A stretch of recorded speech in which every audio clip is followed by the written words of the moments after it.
ಪಾಠಪೂರ್ವ ಚಟುವಟಿಕೆ. ಈ ಕಥೆಯನ್ನು ಓದಿ. ಮಹಾತ್ಮ ಗಾಂಧೀಜಿಯವರು ಸಮಾರಂಭವೊಂದರಲ್ಲಿ ಭಾಗವಹಿಸಿದ್ದರು. ಸಮಾರಂಭ ಮುಗಿದ ಮೇಲೆ ಅವರನ್ನು ಮಾತನಾಡಿಸಲು ಜನರು ಮುಂದಾಗುತ್ತಿದ್ದರು.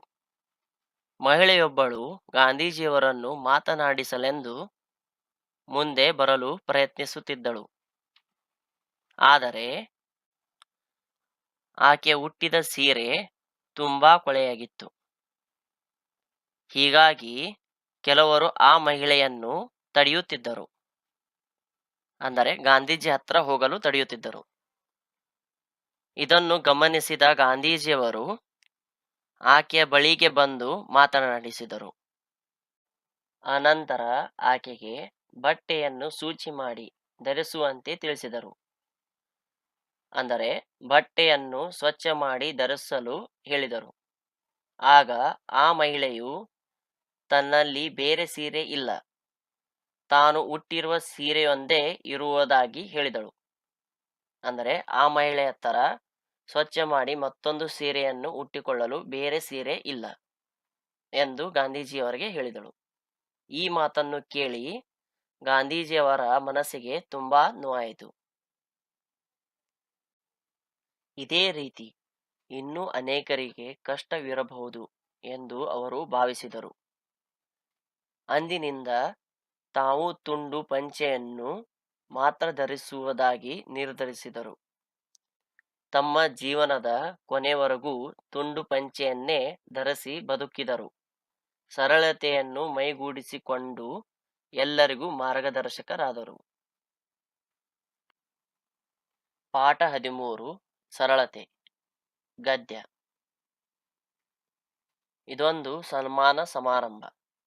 ಇಲ್ಲಿ ಅತಿಥಿಗಳು, ಅಭಿಮಾನಿಗಳು ಬಂದಿದ್ದಾರೆ. ಇವರು ಕಾವಲುಗಾರರು.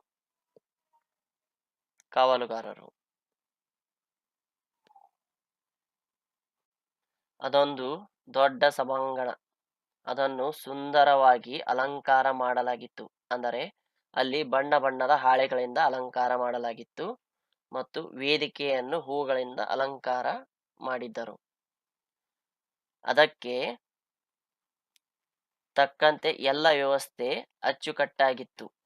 ಅದೊಂದು ಗಣ್ಯ ವ್ಯಕ್ತಿಯೊಬ್ಬರನ್ನು ಗೌರವಿಸುವ ಸಮಾರಂಭ. ಇದೊಂದು ಒಬ್ಬ ಪ್ರಮುಖ ವ್ಯಕ್ತಿಯನ್ನು ಸನ್ಮಾನ ಮಾಡುವ ಸಮಾರಂಭ. ಅನೇಕ ಹಿರಿಯರನ್ನು ಅಲ್ಲಿಗೆ ಆಮಂತ್ರಿಸಲಾಗಿತ್ತು. ಅತಿಥಿಗಳು, ಅಭಿಮಾನಿಗಳು ಸಮಾರಂಭಕ್ಕೆ ತಮ್ಮ ವಾಹನಗಳಲ್ಲಿ ಟಾಕುಟೀಕಾಗಿ ಬರುತ್ತಿದ್ದರು. ಬೆಲೆ ಬಾಳುವ ಉಡುಗೆಗಳನ್ನು ಧರಿಸಿದ್ದರು. ಅಂದರೆ ಅತಿಥಿ ಮತ್ತು ಅಭಿಮಾನಿಗಳು ಕಾರ್ಯಕ್ರಮಕ್ಕೆ ತಮ್ಮ ವಾಹನಗಳಲ್ಲಿ ಬರುತ್ತಿದ್ದರು ಮತ್ತು ಬೆಲೆ ಬಾಳುವ ಬಟ್ಟೆಗಳನ್ನು ಧರಿಸಿದ್ದರು. ಕಾವಲು ಸಿಬ್ಬಂದಿಯವರು ಬಾಗಿಲ ಬಳಿ ನಿಂತಿದ್ದರು. ಸಮಾರಂಭಕ್ಕೆ ಬರುತ್ತಿರುವವರನ್ನು ಗೌರವದಿಂದ ಬರಮಾಡಿಕೊಳ್ಳುತ್ತಿದ್ದರು. ಅಲ್ಲಿಗೆ ಸರಳ ಉಡುಗೆ ಧರಿಸಿದ ವ್ಯಕ್ತಿಯೊಬ್ಬರು ಕಾಲ್ನಡಿಗೆಯಲ್ಲಿ ಬಂದರು. ಅವರನ್ನು ಕಾವಲುಗಾರರು ಬಾಗಿಲಿನಲ್ಲೇ ತಡೆದರು. ಕಾವಲುಗಾರರು ಹೇಳುತ್ತಾರೆ, ಇದು ಗಣ್ಯ ವ್ಯಕ್ತಿಯ ಸನ್ಮಾನ ಸಮಾರಂಭ. ನಿಮ್ಮಂಥವರಿಗೆ ಪ್ರವೇಶವಿಲ್ಲ. ಗಣ್ಯರಿಗೆ ಮಾತ್ರ ಪ್ರವೇಶವಿದೆ. ನೀವು ಇಲ್ಲಿ ನಿಲ್ಲಬೇಡಿ, ಪಕ್ಕಕ್ಕೆ ಸರಿಯಿರಿ ಎಂದು ಜಬರ್ದಸ್ತಿನಿಂದ ಹೇಳಿದರು. ಈ ದೃಶ್ಯವನ್ನು ನೋಡಿ. ಇವನು ಕಾವಲುಗಾರ. ಈತ ಆ ಸರಳ ವ್ಯಕ್ತಿ. ಇವನನ್ನು ಈ ಸಮಾರಂಭದಲ್ಲಿ ಹೋಗಲು ಬಿಡುತ್ತಿಲ್ಲ. ಆಗ ಅವರು, ನೋಡಪ್ಪ, ನಾನು ಈ ಸಮಾರಂಭಕ್ಕೆ ಹೋಗಬೇಕಾಗಿದೆ, ನನ್ನನ್ನು ಕರೆದಿದ್ದಾರೆ ಎಂದು ವಿನಯದಿಂದ ನುಡಿದರು. ಅದಕ್ಕೆ ಕಾವಲುಗಾರ, ನೀನು ಗಣ್ಯ ವ್ಯಕ್ತಿಯಾಗಿ ಬಂದಿದ್ದೀಯಾ? ನಮ್ಮನ್ನು ಮೂರ್ಖರನ್ನಾಗಿ ಮಾಡಿ ಒಳಗೆ ಹೋಗಲು ಪ್ರಯತ್ನಿಸಬೇಡ, ಸುಮ್ಮನೆ ಪಕ್ಕಕ್ಕೆ ಸರಿ ಎಂದು ಬದಿಗೆ ತಳ್ಳಿದನು. ಆಗ ಈ ವ್ಯಕ್ತಿ ಬರುತ್ತಿರುವವರ ಮೇಲೆ ಬೀಳುವಂತಾದರು. ಅಷ್ಟರಲ್ಲಿ ವೇದಿಕೆಯ ಬಳಿ ಇದ್ದ ವ್ಯವಸ್ಥಾಪಕರು ಗೌರವಿಸಬೇಕಾದ ಗಣ್ಯರನ್ನು ಗುರುತಿಸಿದರು. ತಕ್ಷಣವೇ ಅವರ ಬಳಿಗೆ ಓಡಿ ಬಂದರು. ಆ ವ್ಯಕ್ತಿಗೆ ನಮಸ್ಕರಿಸಿ ಕಾವಲುಗಾರರಿಂದ ಆದ ತಪ್ಪಿಗೆ ಕ್ಷಮೆ ಕೋರಿದರು. ಹಾಗೆಯೇ ಅವರನ್ನು ಗೌರವಪೂರ್ವಕವಾಗಿ ಸಮಾರಂಭದ ವೇದಿಕೆಗೆ ಕರೆತಂದರು. ಈ ಗಣ್ಯ ವ್ಯಕ್ತಿಯೇ ಈಶ್ವರ್ಚಂದ್ರ ವಿದ್ಯಾಸಾಗರರು. ಸಮಾರಂಭವು ಬಹು ಅಚ್ಚುಕಟ್ಟಾಗಿ ನಡೆಯಿತು. ಬಂದವರೆಲ್ಲ ಗೌರವ ಸ್ವೀಕರಿಸಿದ ಈಶ್ವರ್ಚಂದ್ರ ವಿದ್ಯಾಸಾಗರವರ ಗುಣಗಾನ ಮಾಡಿದರು. ಹಾರ ತುರಾಯಿಗಳೊಂದಿಗೆ ಶಾಲು ಹೊದಿಸಿ ಸನ್ಮಾನಿಸಿದರು. ವ್ಯವಸ್ಥಾಪಕರು ಸಮಾರಂಭ ಮುಗಿದ ಮೇಲೆ ಕಾವಲು ಸಿಬ್ಬಂದಿಯನ್ನು ಬಯಲಾರಂಭಿಸಿದರು. ಆಗ ಈಶ್ವರ್ಚಂದ್ರರು ಅವರು ತಮ್ಮ ಕರ್ತವ್ಯವನ್ನು ಸರಿಯಾಗಿ ನಿರ್ವಹಿಸಿದ್ದಾರೆ. ಈ ದೃಶ್ಯವನ್ನು ನೋಡಿ, ಕಾವಲುಗಾರ ಈಶ್ವರ್ಚಂದ್ರರಿಗೆ ಕ್ಷಮೆ ಕೇಳುತ್ತಿದ್ದಾನೆ. ಅವರ ಕರ್ತವ್ಯ ನಿಷ್ಠೆ ಕಂಡು ನನಗೆ ಹೆಮ್ಮೆಯಾಗಿದೆ. ಇಂಥವರನ್ನು ನಾವು ಪ್ರೋತ್ಸಾಹಿಸಬೇಕು ಎಂದು ಹೇಳಿ ತಮ್ಮ ಉದಾರತೆಯನ್ನು ಮೆರೆದರು. ಕಾವಲು ಸಿಬ್ಬಂದಿಗಳು ಹೇಳ್ತಾರೆ, ದಯಮಾಡಿ ನಮ್ಮನ್ನು ಕ್ಷಮಿಸಿ ಸ್ವಾಮಿ. ವಿನಯವಂತಿಕೆಗೆ, ಸರಳತೆಗೆ ಗೌರವ ಕೊಡಬೇಕೆಂಬುದನ್ನು ತಮ್ಮಿಂದ ಕಲಿತೆವು ಎಂದರು. ಈಶ್ವರ್ಚಂದ್ರರಿಗೆ ಕೈ ಮುಗಿದರು. ಈಶ್ವರ್ಚಂದ್ರರು ಅವರಿಗೆ ಸಮಾಧಾನ ಮಾಡಿ ಶುಭ ಕೋರಿ ಮನೆಗೆ ಮರಳಿದರು. ಸರಳತೆಯು ಗಣ ವ್ಯಕ್ತಿಯನ್ನು ರೂಪಿಸುತ್ತದೆ. ಕೇಳಿದ ಪದಗಳು, ಇವುಗಳನ್ನು ಗಟ್ಟಿಯಾಗಿ ಓದಿ. ಸಭಾಂಗಣ, ಪ್ರೋತ್ಸಾಹ, ಮೂರ್ಖ, ವ್ಯವಸ್ಥಾಪಕ, ಕರ್ತವ್ಯನಿಷ್ಠೆ, ಉಡುಗೆ, ಏರ್ಪಾಡು, ಗೌರವ, ಟಾಕುಟೀಕು, ಶುಭ, ಹೆಮ್ಮೆ, ದಯವಿಟ್ಟು, ಪ್ರಯತ್ನ, ಗಣ್ಯ ವ್ಯಕ್ತಿ, ಸಮಾರಂಭ, ಉದಾರತೆ, ವಿನಯ, ಸಮಾಧಾನ, ಅತಿಥಿ, ವ್ಯವಸ್ಥೆ, ಆಹ್ವಾನ, ಕಾವಲು. ಓದಿ ತಿಳಿಯಿರಿ. ಸಭಾಂಗಣ, ಸಮಾರಂಭಗಳು ನಡೆಯುವ ಸ್ಥಳ. ಸಮಾರಂಭ, ಕಾರ್ಯಕ್ರಮ. ಆಮಂತ್ರಿಸು, ಕರೆಯುವುದು, ಆಹ್ವಾನಿಸುವುದು. ಕಾವಲು, ರಕ್ಷಣೆ. ಉಡುಗೆ, ಧರಿಸುವ ಬಟ್ಟೆ. ಮೂರ್ಖ,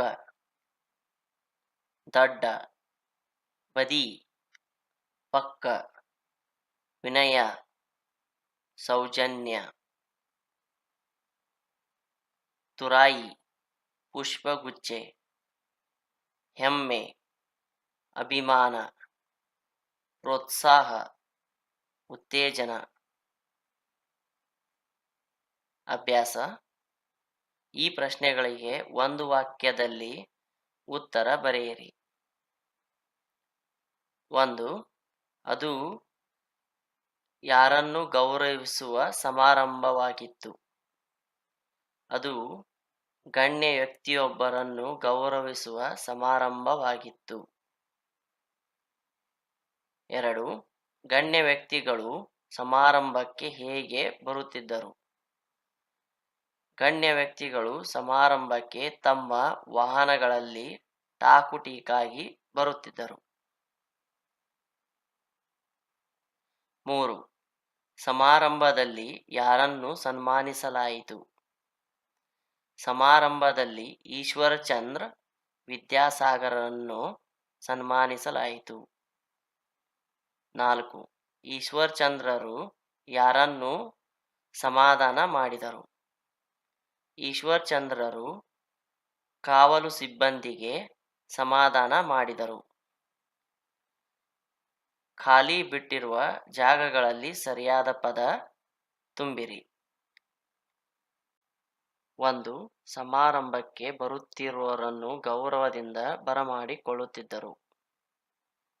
2. ಹಾರ ತುರಾಯಿಗಳೊಂದಿಗೆ ಶಾಲು ಹೊದಿಸಿ ಸನ್ಮಾನಿಸಿದರು. 3.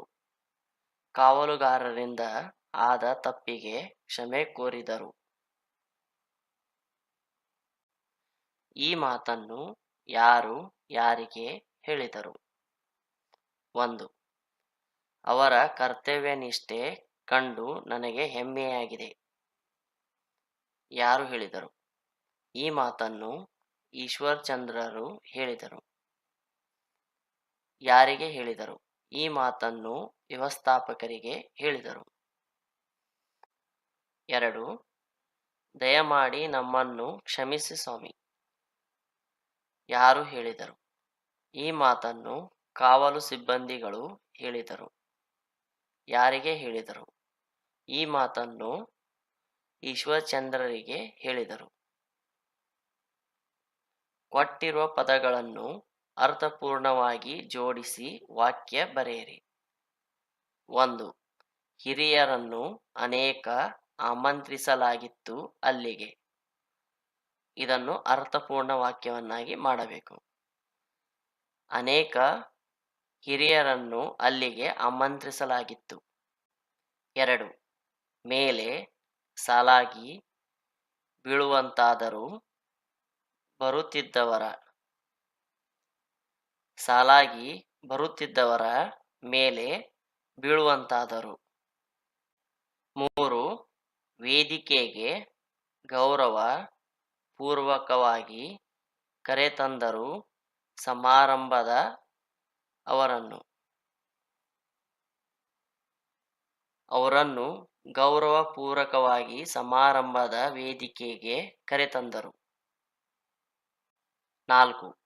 ಶುಭ ಕೋರಿ ಅವರಿಗೆ ಮರಳಿದರು ಸಮಾಧಾನ ಮಾಡಿ ಮನೆಗೆ. ಅವರಿಗೆ ಸಮಾಧಾನ ಮಾಡಿ ಶುಭ ಕೋರಿ ಮನೆಗೆ ಮರಳಿದರು. ಮಾದರಿಯಂತೆ ಪದಗಳನ್ನು ಬರೆಯಿರಿ. ಮಾದರಿ: ವ್ಯವಸ್ಥೆ, ಅವ್ಯವಸ್ಥೆ. 1. ಗೌರವ, ಅಗೌರವ. ವಿನಯ, ಅವಿನಯ. ಸಮಾಧಾನ, ಅಸಮಾಧಾನ. ಶುಭ, ಅಶುಭ. ಚಟುವಟಿಕೆ: ಈ ವಾಕ್ಯಗಳನ್ನು ನಕಲು ಮಾಡಿ. 1. ಸಜ್ಜನರ ಸಂಗವದು ಹೆಜ್ಜೇನು ಸವೆದಂತೆ. 2. ಮಾತೆ ಮುತ್ತು ಮಾತೆ ಮೃತ್ಯು.